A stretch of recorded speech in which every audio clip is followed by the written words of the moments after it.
আমার ভাগ্য বড় আজব জাদুকর, ও সে এক পলকে আমার ভাগ্য বড় আজব জাদুকর, ও সে এক পলকে শূন্য। একটি গান যেখানে একই আবেগ, একই ব্যথা, কিন্তু ভিন্ন মানুষ। দুই নায়ক, দুই জগৎ, অথচ অভিনয়ের এমন মিল, এমন গভীরতা, যেন বোঝার উপায় নেই কে কার চেয়ে শ্রেষ্ঠ। আপনাদের পায়ের ধুলো আমার বাড়িতে পড়েছে, এজন্য আমি আল্লাহর দরবারে শুকর জানাচ্ছি।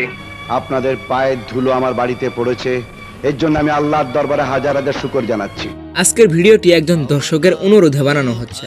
আমাদের ভিডিওতে একজন দর্শক কমেন্ট করেছিল, আমার ভাগ্য বড় আজব জাদুকর গানে বাপ বেটা দুজনের মধ্যে অভিনয়ে কে সেরা ছিল। এই নিয়ে একটি ভিডিও চেয়েছে আমাদের চ্যানেলের একজন দর্শক। আর সেই অনুরোধে আজকের ভিডিওতে আমরা বিশ্লেষণ করব নায়করাজ রাজ্জাক ও তার ছেলে বাপ্পারাজ একই গানের মাধ্যমে কিভাবে পর্দা কাঁপিয়েছিল, এবং জানবো কে ছিল বেশি আবেগে ভরপুর, কে ছিলেন চোখের ভাষায় শক্তিশালী, আর কে ছিলেন দর্শকদের হৃদয়ের জাদুকর। তো জানতে হলে পুরো ভিডিওটি শেষ পর্যন্ত দেখুন। তিলে তিলে গড়েছিলাম সাজানো বাগান, তিলে তিলে গড়েছিলাম সাজানো বাগান। আর গাইস, ভিডিও শুরু করার আগে সবার কাছে একটা অনুরোধ থাকবে, চ্যানেলে নতুন হলে অবশ্যই একটি সাবস্ক্রাইব করবেন। তো চলুন প্রথমে এই গানের পেছনের গল্প সম্পর্কে জানা যাক। এই গানটি ছিল মূলত রাজ্জাকের সৎ ভাই সিনেমার একটি গান। আমার ভাগ্য বড় আজব জাদুকর এই গানটি শুধুই গান নয়, এটি একটি আত্মার ব্যথা। এই গানে দুই সময়ের দুই নায়ক একে অপরের ছায়া হয়ে উঠেছিলেন। একজন ছিলেন অভিভাবকের ভূমিকায় নায়করাজ রাজ্জাক, আরেকজন ছিলেন তারই ছেলে নায়ক বাপ্পারাজ।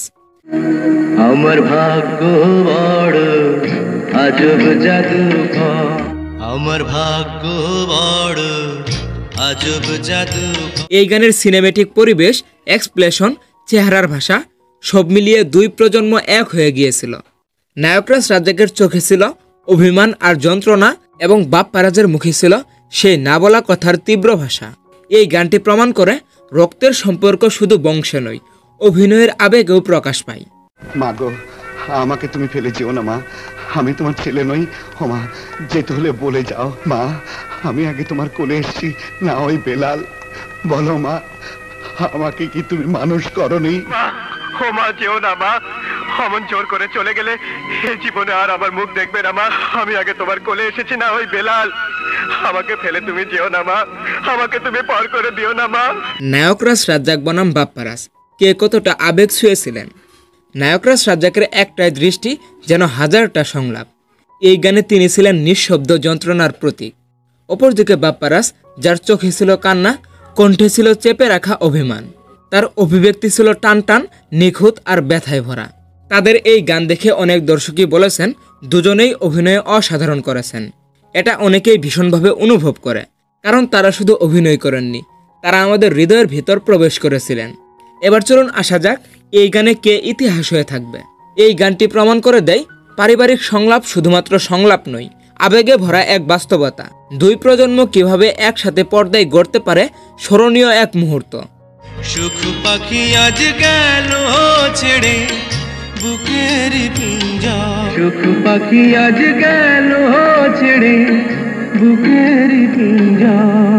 এই গানটি যারা এখনো দেখেননি তারা শুধুমাত্র একটি পারফরমেন্স মিস করেননি, তারা মিস করেছেন বাংলা সিনেমার এক আবেগ ঘন রত্ন।